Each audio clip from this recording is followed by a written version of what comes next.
بسم اللہ الرحمن الرحیم، السلام علیکم۔ میں حسین اقبال ہوں، آپ میرا یوٹیوب چینل دیکھ رہے ہیں۔ تو جناب آج جو ایک ہی دن میں جسٹس اطہر من اللہ صاحب ہیں، انہوں نے دو کھڑا کیے ہیں، اور قاضی صاحب کی عدالت کے مطلب سپریم کورٹ آف پاکستان کے یہ جسٹس ہیں، اور قاضی صاحب کو بڑا ٹف ٹائم دے رہے ہیں۔ آج بھی انہوں نے کافی ٹف ٹائم دیا ہے قاضی صاحب کو۔ ایک تو ان کا جو اضافی نوٹ آیا ہے جو یہ مخصوص نشستوں والا کیس ہے، اس کے حوالے سے، اور اس کے ساتھ ساتھ جو انہوں نے خط لکھا ہے آج رجسٹرار سپریم کورٹ کے نام، وہ بڑا اہم خط ہے۔ اس میں جو بات کی ہے انہوں نے، وہ بھی قاضی صاحب کے لیے ہی خط لکھا گیا ہے۔ اس کے ساتھ ساتھ اس ویڈیو میں بات کریں گے کہ جو آج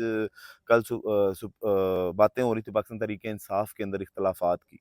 تو وہ اختلافات اب کھل کے سامنے آ رہے ہیں۔ کون سے جو رہنما ہیں ان کو ایک دوسرے سے کیا مسائل ہیں، پاکستان تحریک انصاف کا آگے جو ہے وہ یہ معاملات کیسے حل ہوں گے، اب کیا ہونے جا رہا ہے، اس پہ بات کریں گے۔ اب شروع کرتے ہیں جناب اضافی نوٹ سے، کہ جو 4 صفحات پہ مشتمل اضافی نوٹ آج جسٹس اطہر من اللہ صاحب نے لکھا ہے، اس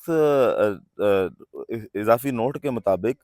وکیل الیکشن کمیشن نے کہا ہے کہ ایک سیاسی جماعت سپریم کورٹ کے فیصلے کی تشریح کی بنیاد پر نااہل ہوئی۔ جسٹس اطہر من اللہ کے اس اختلافی نوٹ میں مزید کہا گیا کہ بادی نظر میں سپریم کورٹ فیصلے کی تشریح غلط ہوئی۔ سپریم کورٹ فیصلے کا مقصد کسی بھی سیاسی جماعت کو انتخابات سے باہر کرنا نہیں تھا۔ اضافی نوٹ میں یہ بھی کہا گیا کہ سپریم کورٹ فیصلے کی غلط تشریح سے بڑی سیاسی جماعت کو انتخابی عمل سے نکالا گیا۔ بڑی سیاسی جماعت کو انتخابی عمل سے نکال کر ووٹر کو بنیادی حق سے محروم کر دیا گیا۔ یہ وہی بات ہے جو عمران خان صاحب اور پاکستان تحریک انصاف یہ اس 13 جنوری کے فیصلے سے پہلے بات کرتی تھی کہ جناب آپ اگر اس طرح کرتے ہیں تو ایک وہ والی بڑی جماعت جو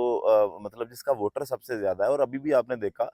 کہ یہ مینڈیٹ سارا اگر چوری کرنے کے بعد بھی ان کی اتنی سیٹیں نہیں ماننی جتنی پاکستان تحریک انصاف کے امیدواروں کو آزاد تصور کروا کے بھی انہوں نے جس طرح وہ بینگن اور چارپائی اور چھری اور کانٹے اور پتہ نہیں کس آلو پیاز کے جو سارے انتخابی نشانوں پہ بھی جس طرح سے مینڈیٹ جو ہے وہ پاکستان تحریک انصاف کو ملا، ان کے آزاد امیدواروں کو لوگوں نے چن چن کے ووٹ ڈالے، تو پھر بھی تب بھی یہی باتیں کی جاتی تھی کہ جناب آپ ووٹر کے ساتھ زیادتی نہ کریں، قاضی صاحب آپ ذرا سوچ سمجھ کے فیصلہ کریں کہ آپ کیا کرنے جا رہے ہیں۔ لیکن تب قاضی صاحب کے کچھ مقاصد تھے شاید، یا قاضی صاحب کو سمجھ نہیں آ رہی تھی کہ اس کے آگے جا کے کیا مسئلے ہوں گے۔ اب قاضی صاحب بیٹھتے ہیں وہاں پہ، اور جب سارے جج اسی طرف جاتے ہیں تو پھر قاضی صاحب کہتے ہیں یار دیکھو میں نے تو فیصلہ اس حساب سے نہیں کیا تھا۔ وہ کہتے ہیں قاضی صاحب کہ جناب وہ انٹرا پارٹی کے حساب سے تھا، وہ بلے کے نشان پہ تو فیصلہ تھا ہی نہیں، اور اگر کسی نے تشریح غلط کی ہے فیصلے کی تو اس کا علاج کوئی نہیں ہے، تو اب قاضی صاحب کو صفائیاں دینی پڑتی ہیں نا اس معاملے پہ۔ اب مزید جناب اس اضافی نوٹ میں کہا گیا کہ مخصوص نشستوں کا کیس صرف نشستوں کا نہیں ہے، یہ اصل سٹیک ہولڈرز یعنی ووٹر کے بنیادی آئینی حقوق کا کیس ہے۔ اور اس میں جناب مزید جو جسٹس اطہر من اللہ نے کہا کہ الیکشن کمیشن مطمئن کرے کہ عام انتخابات میں سب کو یکساں مواقع دے کر اپنی آئینی ذمہ داری پوری کی۔ تو یہ کیسے کرے گا الیکشن کمیشن تو جب خاص کر اسپیشلی فارم 45 اور 47 کی بات کی جاتی ہے تو وہیں پہ دوڑ جاتا ہے۔ تو اس سے پچھلے معاملات وہ جو لوگوں نے دیکھا کہ جس طرح کاغذات نامزدگی جو ہے وہ چھین کے لوگ عدالتوں سے بھاگتے رہے اور دفاتر سے بھاگتے رہے، اور جس طرح لوگوں کو اٹھایا گیا، اور تب یہ سارا ذمہ دار الیکشن کمیشن اس لیے ہوتا ہے کہ تمام تر معاملات جو ہیں الیکشن سے پہلے اس طرح کے وہ انتظامی معاملات وہ الیکشن کمیشن کے پاس ہوتے ہیں، چیف الیکشن کمشنر ان کو دیکھ رہے ہوتے ہیں۔ تو ان کو اس چیز کو اب ظاہری بات ہے ذمہ داری انہوں نے پوری کی ہے یا نہیں کی، اس کو جسٹیفائی کرنا پڑے گا۔ اس کے بعد جناب مزید کہا گیا اس اضافی نوٹ میں کہ مخصوص نشستوں کے کیس کا فیصلہ اکیلے میں محض تکنیکی نقطے نکال کر نہیں کیا جا سکتا۔ مخصوص نشستوں کا فیصلہ 8 فروری کے انتخابات کے تناظر میں کیا جا سکتا ہے۔ جسٹس اطہر اللہ نے اضافی نوٹ میں مزید کہا کہ اضافی نوٹ میں حکم دیا کہ الیکشن کمیشن تحریری بیان دے کہ کیا پی ٹی آئی کو انتخابی عمل سے باہر رکھنا قانونی عمل تھا۔ دیو جی ان جواب آؤ سامنے۔ اس کے بعد جناب مزید انہوں نے کہا کہ وکیل الیکشن کمیشن نے کہا کہ سپریم کورٹ فیصلے پر پی ٹی آئی امیدواروں کو آزاد حیثیت دی۔ الیکشن کمیشن کے فیصلے ریکارڈ پر موجود ہیں اور واضح ہیں۔ سپریم کورٹ کے جج جو ہیں اطہر من اللہ صاحب، انہوں نے آج یہ پھر اصل میں یہ ایک تو چیف الیکشن کمشنر کے نام ہے، دوسرا قاضی صاحب جو ہیں ان کو رگڑا لگتا ہے اس چیز پہ زیادہ۔ مزید انہوں نے کہا کہ بادی نظر میں صورتحال غیر معمولی تھی، نااہل ہونے والی سیاسی جماعت کے امیدوار اپنی حیثیت رکھنا چاہتے تھے۔ وکیل الیکشن کمیشن نے پی ٹی آئی امیدواروں کو آزاد حیثیت دینے کا فیصلہ आरोज़ पर डालने की कोशिश की। वकील के दलाइल ने इंतखाबी अमल और इलेक्शन कमीशन के किरदार पर संजीदा सवालात उठाए। इलेक्शन कमीशन की गलत तशरीह का असर सियासी जमात, वोटर्स और मखसूस नशस्तों से महरूम रखने पर पड़ा। गवर्नेंस, पॉलिसियाँ, कानून साज़ी और अवाम का एतमाद का इन्हिसार इंतखाबी अमल पर होता है। तो ये एक तगड़ा इज़ाफ़ी नोट आज उन्होंने लिखा है, जिसमें उन्होंने बेसिकली तो यही कहा है कि उस फ़ैसले का असर जो है वो इलेक्शन पे भी पड़ा है और उसके बाद जो मखसूस नशिस्तें हैं उस पे भी पड़ा है। और देखने की बात ये है कि क्या सबको बुनियादी हकूक़ दिए गए हैं और वहाँ पे इलेक्शन कमीशन ने अपनी ज़िम्मेदारियाँ इन्हीं पूरी की भी हैं या नहीं की। तो ये इसीलिए मैं कहता हूँ कि जस्टिस अतर वनीला साहब जो है ना, ये टफ़ टाइम देते हैं बैठ के साथ काज़ी साहब के, और काज़ी साहब के कहीं न कहीं पे थोड़े बहुत ये मज़े भी लेते हैं। और उसके साथ-साथ जनाब कल एक फ़ैसला आया जिसमें दोनों लाडलों को माफ़ कर दिया गया ना, एक फैसल वाडा साहब को और दूसरा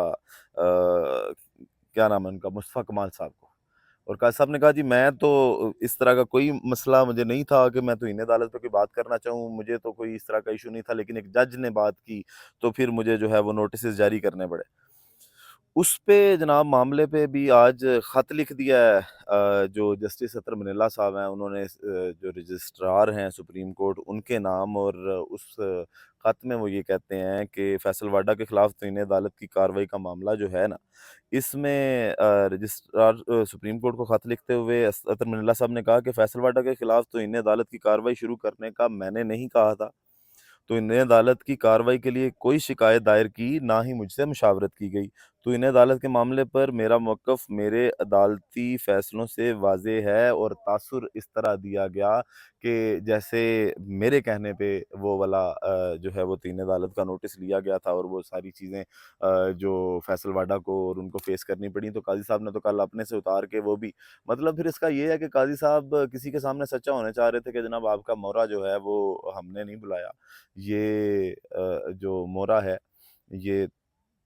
जस्टिस अतर मनीला जो है ना, उन्होंने कहा था कि जनाब केस बनाएँ इस पे, तो इन्हें अदालत का मैं तो नहीं चाहता था। तो उसको भी आज उन्होंने क्लियर किया है, रजिस्ट्रार के नाम जो है वो ख़त लिखा है सुप्रीम कोर्ट के। तो काज़ी साहब को यहाँ पे भी एक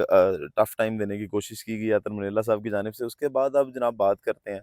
कि जो पाकिस्तान तहरीक-ए-इंसाफ़ के अंदर हो रहा है ना, वो भी बार-बार ये बात की जा रही है कि पाकिस्तान तहरीक-ए-इंसाफ़ को जितने बाहर से मसाइल हैं, अभी तो उनके कानूनी मामलात हैं, उन्होंने बड़ी जंग लड़नी है। और अगर आप इनकलाब की बातें कर रहे हैं और इमरान खान के साथ की बातें कर रहे हैं, तो आपको अपने ज़ाती इख्तिलाफ़ात जो हैं इनको जो है दूर करना पड़ेगा। कहीं न कहीं पे शायद शोहरत की या किसी इस तरह की चीज़ की लालच आ जाती है। अब हर बंदा इमरान खान बनने की कोशिश करता है, तो वो तो नहीं हो सकता, ठीक है। अब शेर अफ़ज़ल मरवत साहब जो हैं, उन्होंने शिबली फ़राज़ के बारे में बातें की। शिबली फ़राज़ साहब जो हैं, उन्होंने वापस शेर अफ़ज़ल मरवत साहब को कहा कि जनाब मैं कोई इतना इम्पोर्टेंट नहीं समझता कि उनको जवाब दूँ। फिर दूसरा जो उस दिन उमर अय्यूब साहब के साथ हुआ, जब इस्लामाबाद जुडिशल कॉम्प्लेक्स के बाहर कारकुनान ने उनको जो है वो हाथ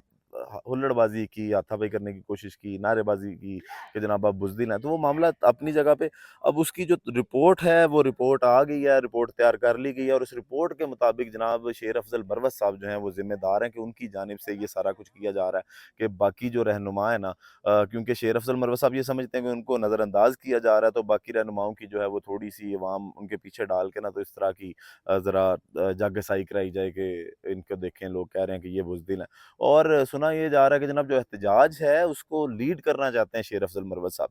अब ये सारे मामला तो चल रहे हैं, ऊपर से वो उमर अय्यूब साहब ने फिर इस्तीफ़ा भी दे दिया, और वो इस्तीफ़ा आपको कल बताया था कि कहाँ से वो मामला शुरू हुए और किधर को जा रहे हैं। आगे जो चेयरमैन हैं अभी बैरिस्टर गौहर साहब, उनको भी शायद तब्दील कर दिया जाए, और जो आरिफ अलवी साहब, इमरान खान साहब ये चाहते हैं कि उनको अब चेयरमैन होना चाहिए, क्योंकि उसका बताया था आपको कि वो सदर रह चुके हैं, उनको काफ़ी मामलात पर इस्तिस्ना हासिल है, तो वो अच्छी तरह इसको मामलात को लीड कर सकते हैं। और अब जो इमरान खान साहब हैं, उन्होंने अभी नोटिस ले लिया कि जो पार्टी के अंदर फॉरवर्ड ब्लॉक बनने की बातें हो रही हैं, और जो ये इख्तलाफात की बातें हैं, जो भी रहनुमा इस काम में जो है वो शामिल होंगे या सामने आएँगे उनके नाम, तो उनके खिलाफ पाकिस्तान तहरीक-ए-इंसाफ़ जो है वो सख्त एक्शन लेगी। इमरान खान साहब ने खबरदार किया है अभी। जो जुमेरात आएगा उस पे जब मुलाकात होगी इमरान खान साहब की अपनी लीगल टीम के साथ, तो हो सकता है तब इस तरह के कोई मामला जो है उनको डिस्कस किया जाए, और फिर देखते हैं कि आगे पाकिस्तान तहरीक-ए-इंसाफ़ के इन मसाइल को, जो अंदर के मसाइल हैं, वो किस तरफ को जाते दिखाई देते हैं। बाकी वीडियो का अख्ताम करते हैं इसी दुआ के साथ कि अल्लाह ताला पाकिस्तान पर अपनी रहमत नाज़िल करे। पाकिस्तान ज़िंदाबाद।